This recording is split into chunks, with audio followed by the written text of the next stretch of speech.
Ah ouais, aussi les gars, j'ai dit que je parlerai de mathématiques sur ma chaîne, donc je vais parler de mathématiques. Voilà.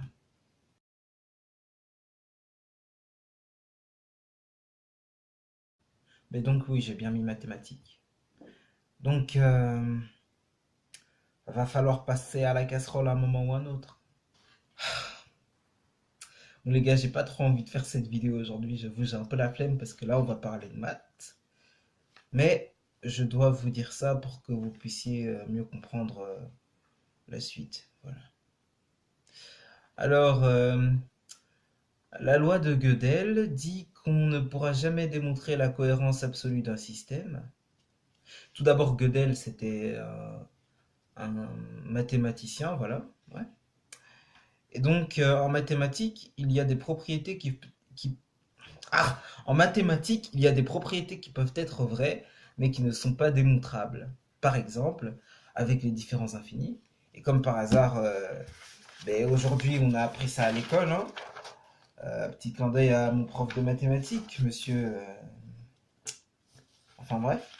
Tout d'abord, donc, il y a différents infinis.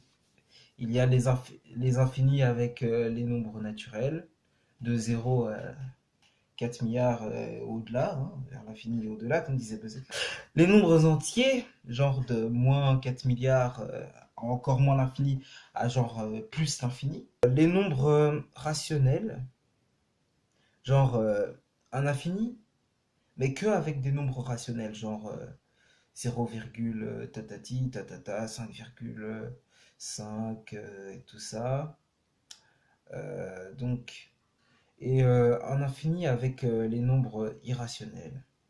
Alors, déjà, ce qu'on retient parmi tout ce foutoir de merde, eh ben, c'est que il y a, y a genre deux infinis qui nous paraissent clairement différents. Genre, l'infini avec les nombres naturels. Donc, les nombres naturels composés d'entiers positifs. C'est-à-dire de 0 à 1, 2, 3, 4, tout ce que tu veux. Eh ben, a priori, cet infini est plus petit que l'infini des nombres entiers. Genre, vous voyez, en maths, on dessine ça à z. Enfin, on écrit ça à z plutôt. Et ça, c'est l'infini de moins l'infini à plus l'infini. Et ensuite, il y a le reste, hein. Il y a ce qu'il y a entre et tout. Après, on peut chipoter longtemps. Mais enfin bref. Non, pas ce type. Ce qu'un autre mathématicien essayait de prouver, c'est que il y a comme des hiérarchies d'infini comme ça. Il y a comme un infini qui serait plus puissant qu'un autre et qui va en englober un plus petit. Alors moi je suis pas là pour débattre sur ça parce que c'est chiant. Et en plus, des années plus tard, en fait c'était avec un certain mathématicien, j'ai oublié le nom, c'est pas grave. Donc, mais ça c'était avant Gödel, hein. C'était genre dans la préhistoire. Alors, des années plus tard, on a pu démontrer que c'était indémontrable. Voilà, bravo, merci, fin de la vidéo. Non, je déconne. Alors, sinon cette vidéo servira à rien. Quel est le but de tout ce que je raconte? Ah oui, en fait, ben voilà, on a pu démontrer que c'était indémontrable. C'est un peu ça le pot autour duquel je tourne.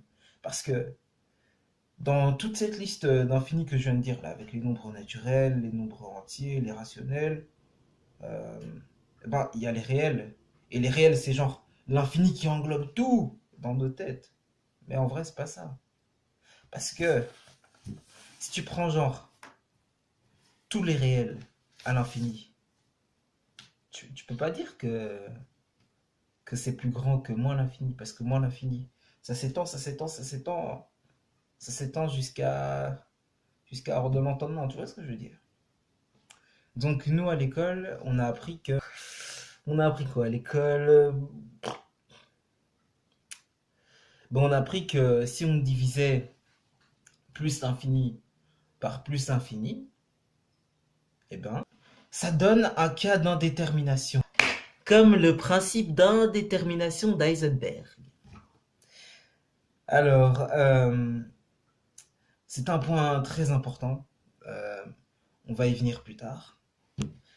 En fait, je suis obligé de passer par tout ça, d'aller un peu dans tous les sens, parce que justement, les mathématiciens ne sont pas tout puissants. Il y a des théorèmes qui sont hors de sa portée, ils ne peuvent pas tout démontrer. Avant, on voyait ça comme quelque chose de négatif, mais en fait, c'est un enrichissement aujourd'hui.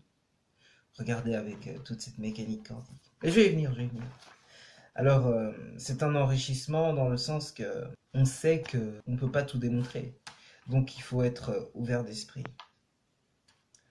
Alors, voilà, il y a des théorèmes qui sont hors de la portée mathématique. Donc, Gödel crée la possibilité qu'une théorie soit ni vraie ni fausse. Car la loi de Gödel dit qu'on ne pourra jamais démontrer la cohérence absolue d'un système. Et ça, c'est profond, les gars. Donc, Gödel crée la possibilité qu'une théorie soit ni vraie ni fausse, ou est vraie et fausse, c'est-à-dire arbitraire, qui va me permettre de créer plusieurs théories parallèles. C'est-à-dire que on quitte la logique de c'est soit de vrai, soit de faux. Et c'est comme ça qu'on va aboutir à la mécanique quantique, par exemple. C'est comme ça qu'on va partir dans tous les sens. Parce qu'il y a des trucs que c'est indémontrable, voilà. Mais que ça reste vrai. Par exemple, au téléphone, il y a de la mécanique quantique dedans. Alors, je ne suis pas un ingénieur pour savoir. Mais si la mécanique quantique n'existait pas, on n'arriverait pas à faire toutes ces connexions, vous voyez. Vous voyez. Donc, voilà. Et par rapport au fait qu'on quitte la logique de c'est soit de vrai, soit de faux, eh ben, j'ai un exemple tout concret là avec les limites mathématiques. Dans le cadre des limites mathématiques à l'école aujourd'hui, on a appris que quand on fait plus l'infini, toi aussi essaie, prends une feuille là maintenant, vas-y, je te mets au challenge, fais, ou bien même dans ta tête, plus l'infini, moins plus l'infini. Ça fait quoi? A priori, ça ferait genre 0. Non, ça fait pas 0 parce que ça n'a aucun sens. A priori, ça ferait 1 alors, parce que 1 c'est concret, mais non, l'infini c'est pas concret. Bah, a priori, alors ça ferait plus infini, parce qu'on fait plus infini moins l'infini, pour simplifier le truc. Eh ben non, en fait. Non. Ça, c'est un cas d'indétermination. Eh bien, c'est un cas d'indétermination parce que tout simplement, on ne peut pas dire si c'est 0, si c'est 1, si c'est plus infini, si c'est moins l'infini. On ne sait pas. D'où le principe d'indétermination d'Heisenberg, auquel je vais venir pour illustrer ma théorie des univers parallèles. C'est pour ça que je parle de ça d'un point de vue mathématique, c'est pour que les matheux puissent un peu, enfin, puissent un peu voir, quoi, voilà. Parce que ça, c'est des mathématiques, hein. Donc, comme je le disais dans ma vidéo là, de l'infini n'existe pas. Quand on fait genre plus l'infini divisé par plus l'infini, hein, ou bien plus l'infini divisé par moins l'infini, genre un nombre divisé par plus ou moins l'infini, on arrive à un cas d'indétermination. Après, on peut dire que x tend vers 0 dans le cadre d'une limite. Mais fondamentalement, c'est quoi? C'est un cas d'indétermination. Voilà. Et grâce à ce cas d'indétermination, on va pouvoir partir dans tous les sens. Et c'est pour ça que c'est une bonne chose. Ah oui, donc c'est pour ça que c'est une bonne chose, parce que on va pouvoir dire que oh, la réponse, ben, elle est vraie, genre dans le cas de plus l'infini moins l'infini, genre il y avait quatre réponses, genre 0, 1, plus l'infini et moins l'infini. Et ben en fait, toutes ces réponses sont vraies, et comme je le disais aussi, euh, toutes ces réponses peuvent être fausses. Donc c'est là que ça embrouille un peu les esprits. Mais voilà, j'estimais nécessaire de passer par cette étape. car grâce à ce cas d'indétermination, on voit l'univers va se diviser en plusieurs possibilités, voilà. Je me sens mou, c'est quoi cette explication? Ils vont rien comprendre, évidemment ils sont pas dans ma tête. Non, ils vont pas rien comprendre. Genre un rond, plusieurs points. Non, Jessie, tu n'es pas nul, reste optimiste. T'as bien fait de donner cet exemple, car cet exemple, c'est un exemple qui permet de faciliter la compréhension des auditeurs, de mieux faciliter. Genre, ça se trouve, c'est avec cet exemple qu'ils auront le déclic.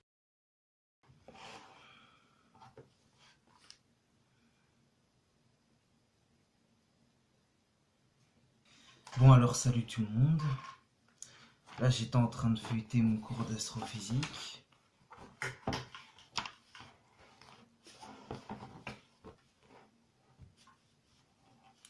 Et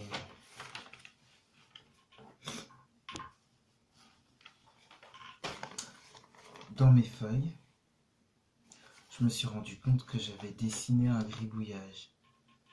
Ici. Je sais pas si on voit bien. C'est de la merde, hein. Genre, c'est... Je m'ennuyais alors. J'ai fait un petit rabout tcha-tcha. Et à côté, il y avait écrit loi de la probabilité, principe d'incertitude, etc. Ça, c'est toutes mes idées pour les vidéos, etc. Donc, naturellement, pour ma prochaine vidéo, je tape loi de probabilité pour voir les définitions, pour vérifier les définitions et tout. Et là, je vois un graphique qui se rapprochait du rabout tcha-tcha que j'ai fait. Alors, je me suis dit, waouh, quand même. Waouh. Ah, du coup, ça m'a motivé à faire la vidéo. Et le graphique, en fait, il ressemblait plus à ça. Genre... Voilà, là, on voit bien ici que c'est un truc un peu plus structuré. Donc, mais vous aussi, vous pouvez même taper sur Google loi de la probabilité et vous trouverez ce graphique-là. Alors, je vais passer direct aux définitions vu qu'on est dans le domaine des maths. La loi de la probabilité d'une variable aléatoire est l'ensemble des valeurs possibles de x et les probabilités de chacune d'elles. La somme des probabilités associées aux valeurs de x est égale à 1. Et bien sûr, dans ma tête d'astrophysicien, ça a fait tout de suite tilt. Je me suis dit, mais si ce rabout tcha-tcha se rapprochait du graphique, de toute façon, en astrophysique, tout est relatif. Donc, quelles sont les probabilités? Quelles étaient en fait les probabilités que mon rabout tcha-tcha se rapproche d'un graphique au niveau ressemblance, hein, qui décrit la loi de la probabilité? Eh ben, je sais pas mettre un nombre exact dessus, mais ça m'a rappelé que tout était relatif. Du coup, j'en viens à ce dessin-là.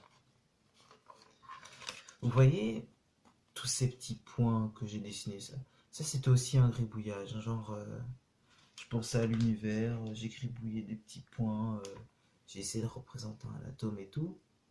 Oui, donc, par rapport à la définition que je viens de lire là, de toute façon la définition j'ai dû l'afficher sur l'écran, eh bien, j'ai rien compris, hein, comme vous. Pour moi, ça veut rien dire, genre, loi de la probabilité d'une variable aléatoire est l'ensemble des valeurs possibles de x et les probabilités de chacune d'entre elles. La somme des probabilités associées aux valeurs de x est égale à 1.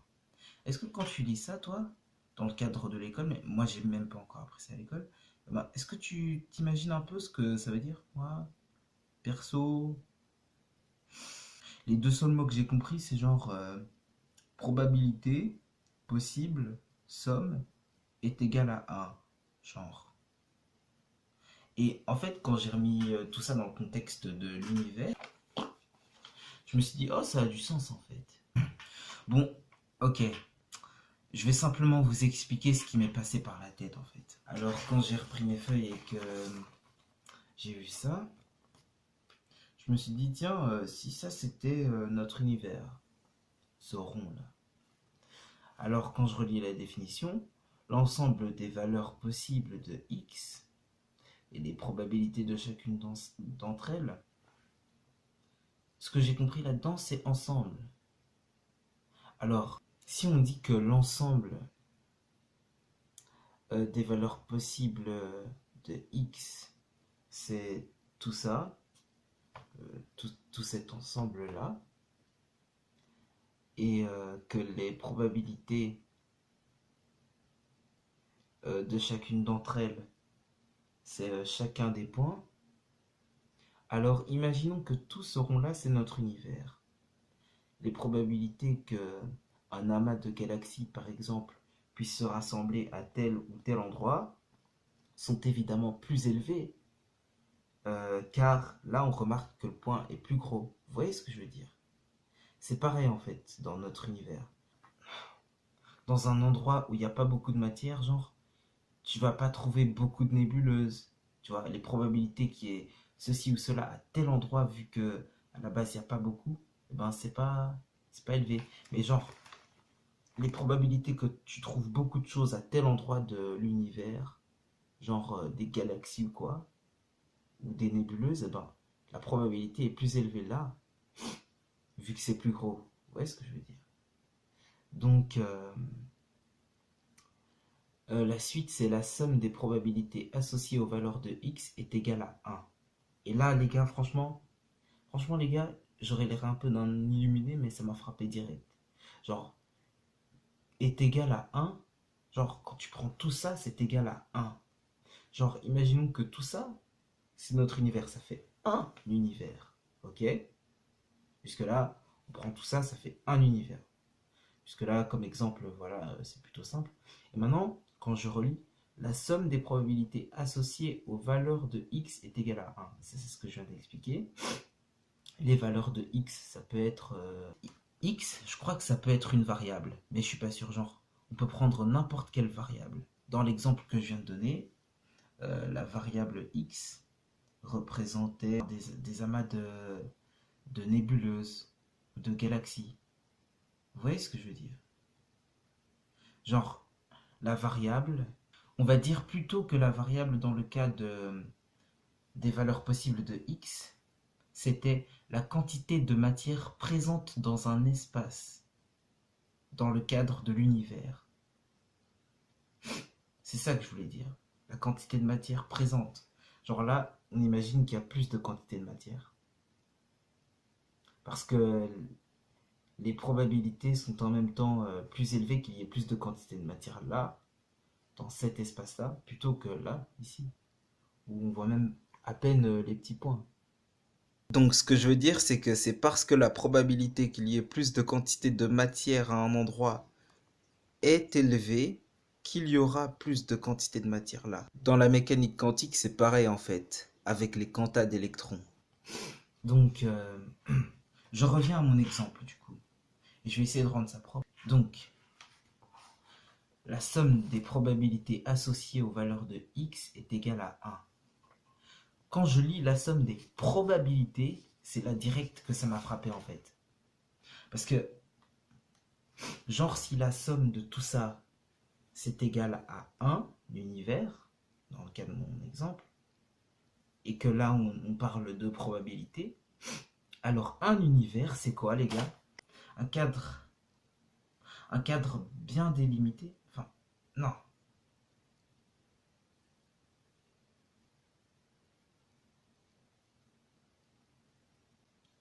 C'est un cadre indéterminé.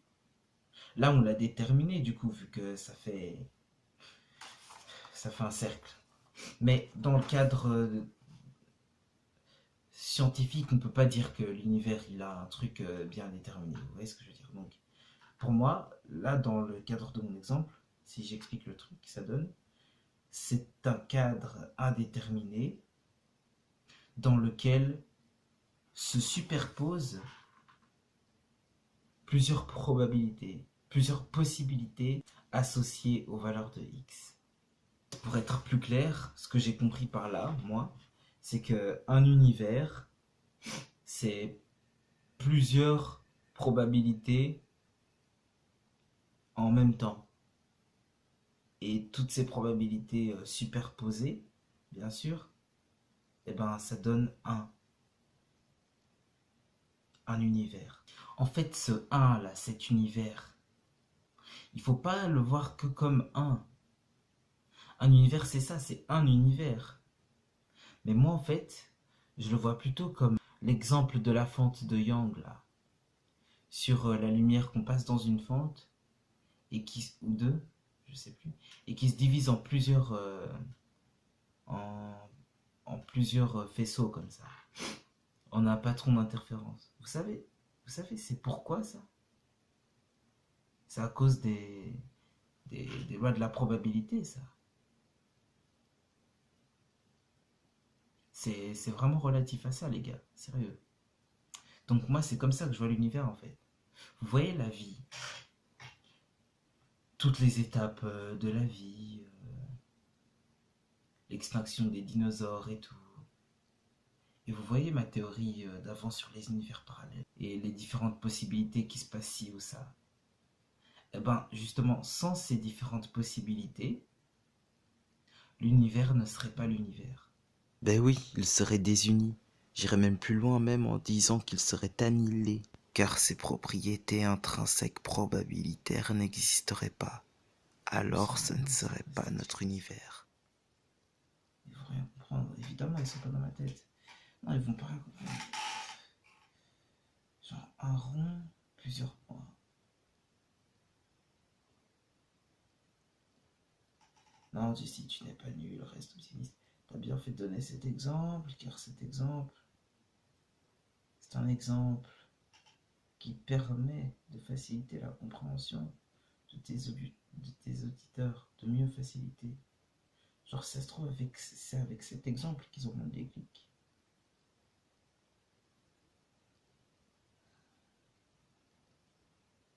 En fait, un univers, c'est plusieurs superpositions de possibilités, en fait, de probabilités.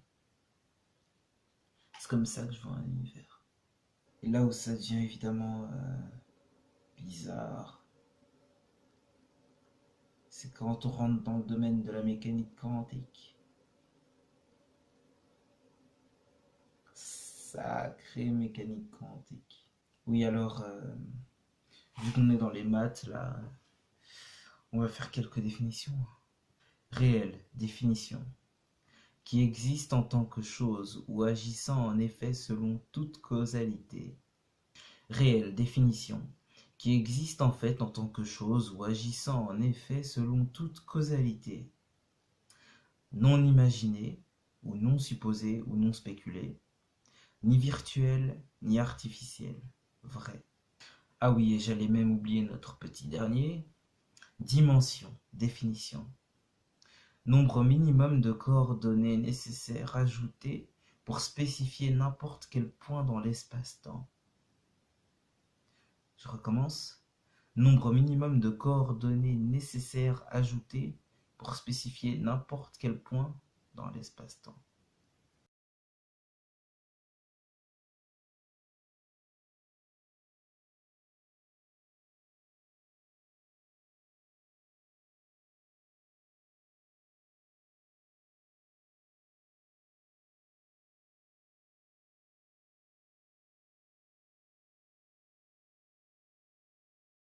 Une coordonnée, deux coordonnées, deux dimensions. Maintenant, si on rajoute la latte, trois dimensions. On vit dans un monde en trois dimensions, les gars. Sauf qu'une dimension,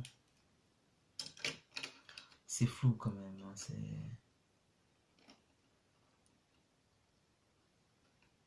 Genre, en vrai, il rajoute l'espace-temps comme dimension. Donc en vrai, en fait, les gars, le temps, une dimension, tout ça, on sait pas vraiment ce que c'est. Voilà. principe d'incertitude, définition, désigne toute inégalité mathématique ou principe d'indétermination affirmant qu'il existe une limite fondamentale à la précision avec laquelle il est possible de connaître. Et le principe d'indétermination rejoint Gödel parce que le principe de la... parce que le principe d'indétermination est le principe que la quantité de mouvement et la position d'une particule ne peuvent pas être déterminées en même temps. C'est ça le principe d'indétermination. En effet, affirmant qu'il existe une limite fondamentale, la précision avec laquelle il est possible de connaître, le principe d'indétermination dit que la quantité de mouvement et la position d'une particule ne peuvent pas être déterminées en même temps. Ah oui, il y a quelques questions très importantes qui se posent à ces sujets. Alors, la première question, là, c'est... Je vais vous lire une question d'un grand scientifique.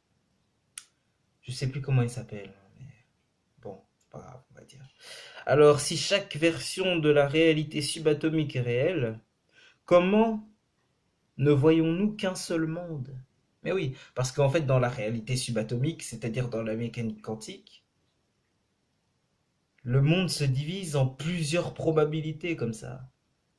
Le monde se divise en plusieurs mondes, en fait, se divise en plusieurs possibilités. Comment se fait-il que nous ne voyons pas tous les mondes en même temps? Pour revenir à mon exemple de la fin du monde.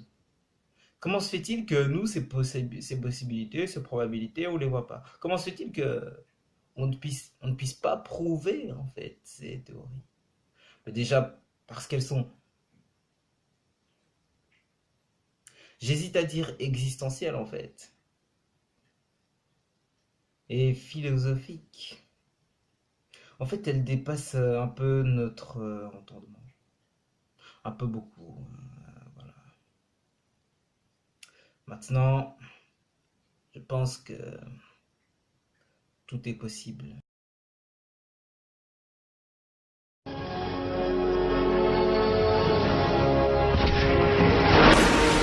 Ce que nous apprenons à l'école n'est pas exactement la vérité. Et en plus, les sens nous jouent des tours.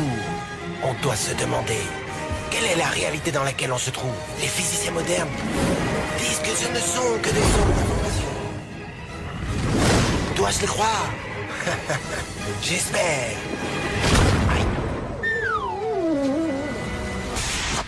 Et ici, nous avons le grand-père de tous les mystères quantiques. L'expérience de la double rainure. Pour comprendre cette expérience, d'abord nous devons voir comment jouent les particules ou les petites boules de masse. Pour l'instant, si on tire au hasard un petit objet, des billes par exemple vers l'écran, on voit comment se reflète un patron dans le mur de derrière, dans lequel il a rebondi et s'arrête. Là, si on ajoute une autre rainure, ce qui est logique est de voir une deuxième tranche sur la droite. Maintenant, tentons avec des vagues. Les vagues arrivent à la rainure, se propagent et arrivent au mur de derrière où elles acquièrent plus d'intensité, juste en face de la rainure. La tranche resplendissante démontre précisément cette intensité supérieure. C'est un effet qui ressemble à la tranche que dessinent les billes. Mais, quand on y ajoute la deuxième rainure, une chose différente se produit. Si la partie supérieure d'une vague tape avec la partie inférieure d'une autre, elles s'éliminent entre elles. De cette façon, sur le mur, on obtient un patron d'interférence. Là où les deux parties supérieures s'entrechoquent, il y a plus d'intensité, des lignes resplendissantes. Et là où elles s'éliminent, il n'y a rien. Ainsi, quand on lance quelque chose, ou en d'autres mots, matière, au travers de deux rainures, nous obtenons ceci, deux tranches d'un coup. Mais avec des vagues, le résultat est un patron d'interférence, comprenant beaucoup de tranches. Très bien pour l'instant. Là, nous allons nous faire les quantiques.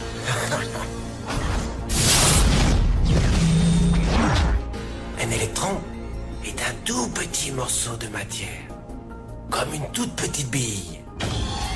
Lançons une rafale au travers d'une rainure. Elle se comporte comme les billes, seulement une tranche. Si nous lançons ces tout petits bouts au travers des deux rainures, deux tranches devraient se dessiner comme c'est le cas des billes. Quoi? Un patron d'interférence? Nous avons lancé des électrons, des petits bouts de matière, mais on dirait un patron avec les vagues. Et non pas comme avec les billes. Comment des bouts de matière peuvent-ils générer des patrons d'interférence, comme une vague? Cela n'a pas de sens. Mais les physiciens sont très intelligents. Ils ont pensé... Peut-être les petites balles rebondissent les unes contre les autres et créent ce dessin. Donc, ils décidèrent de lancer les électrons un par un. Ainsi, ils ne pouvaient pas se porter préjudice les uns aux autres. Mais ils ont tenté le coup pendant 1 heure et ont vu le même patron d'interférence se créer. Nous ne pouvons pas ignorer la conclusion. Chaque électron part comme une particule, devient une onde de possibilités, passe par les deux rainures et interfère avec lui-même, jusqu'à ce qu'il tape le mur comme une particule. Mais mathématiquement, c'est encore plus curieux. Elle passe par les deux rainures et par aucune d'entre elles. Elle passe par une et passe par l'autre. Toutes ces possibilités sont superposées les unes avec les autres. L'expérience déconcerta énormément les physiciens, au point qu'ils décidèrent de regarder avec attention pour décider par quelle rainure l'électron passait-il en réalité. Ils ont mis un dispositif de mesurage juste à côté de l'écran des deux rainures pour voir par laquelle elle passait. Et ils lancèrent l'électron. Mais le monde quantique est beaucoup plus mystérieux de ce qu'ils pouvaient imaginer. Quand ils regardèrent, l'électron recommença à se comporter comme une petite bille. Il dessina un patron de 2 tranches et non pas un patron d'interférence. La même action de mesurer ou observer par quelle rainure elle passait a fait qu'elle ne passe plus que par une et non pas par les deux. L'électron décida d'agir de façon différente, comme s'il était conscient qu'on l'observait. Et c'est à ce moment-là que les physiciens sont entrés pour toujours dans l'étrange sous-monde des événements quantiques. Qu'est-ce que la matière? Billes ou vagues? Et des vagues de quoi? Et qu'a à voir l'observateur avec tout cela? L'observateur a détruit la fonction de vague avec le simple regard.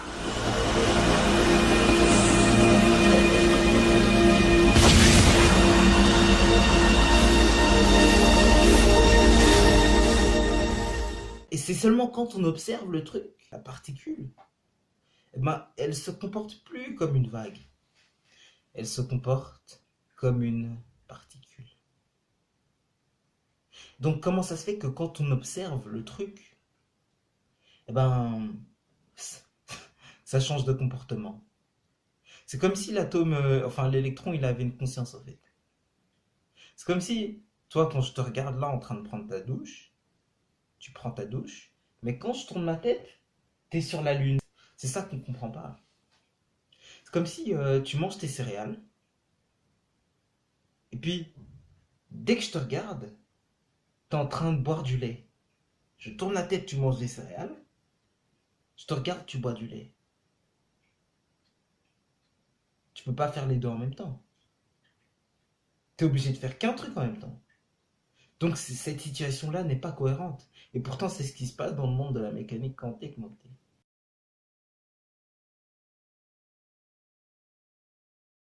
La réponse à cette question, c'est oui. Nous sommes comme ces particules, vu qu'on est fait de particules, les gars. Genre, tout notre univers, c'est des particules. Voilà. Alors, ma réponse, c'est oui, bien sûr. Même si la question n'est pas du tout logique, je vous l'accorde. Même si la question est bizarre, pas cohérente, tout ce que vous voulez. Ma réponse à cette question est oui. Alors, préparez-vous, les gars, voilà ce que je veux dire par dimension. Ce que je veux dire par univers parallèle, tout ça, qui est dans le même espace-temps, mais dans une dimension différente comme le D, ce que je veux dire, c'est qu'en fait, ton double là, il est dans une superposition de probabilités relatif à ta dimension, mais qui est parallèle par définition, vu que tu es aussi réel qu'une particule en superposition quantique. C'est ça que je veux dire par dimension en fait. Donc voilà. Après, libre à toi de croire ou pas. Moi, perso, j'y crois pas. Cette théorie des univers parallèles, j'y crois pas. Ça veut pas dire que je théorise pas là-dessus. Bien sûr, je théorise là-dessus. Mais pour croire au moins quelque chose, il faut avoir des preuves, tu vois. Genre assez d'éléments qui te permettent de croire que. Mais moi, j'ai pas assez d'éléments, hein. Après, vous faites ce que vous voulez. Je vous dis pas de suivre ma chaîne Jesus Theories.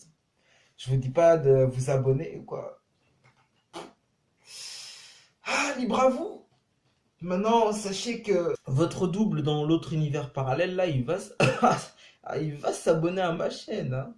Ah, ça, je vous le dis. Ouais, ça, je te le dis, on me dit. Maintenant, il faut aussi laisser un pouce vers le haut, un pouce vers le bas. Mais sachez que si vous laissez un pouce vers le bas, eh ben, le toit d'une autre dimension, là, il va laisser un pouce vers le haut. Ah, ça. Sachez aussi que si vous critiquez mal ma vidéo, là, le toit, là, ta petite dimension, là, il va critiquer mal. Mais ton double, là, d'une autre dimension, putain, comment il va me critiquer bien. Ah, les gars. Après, je dis pas, hein. Faites ce que vous voulez. Voilà.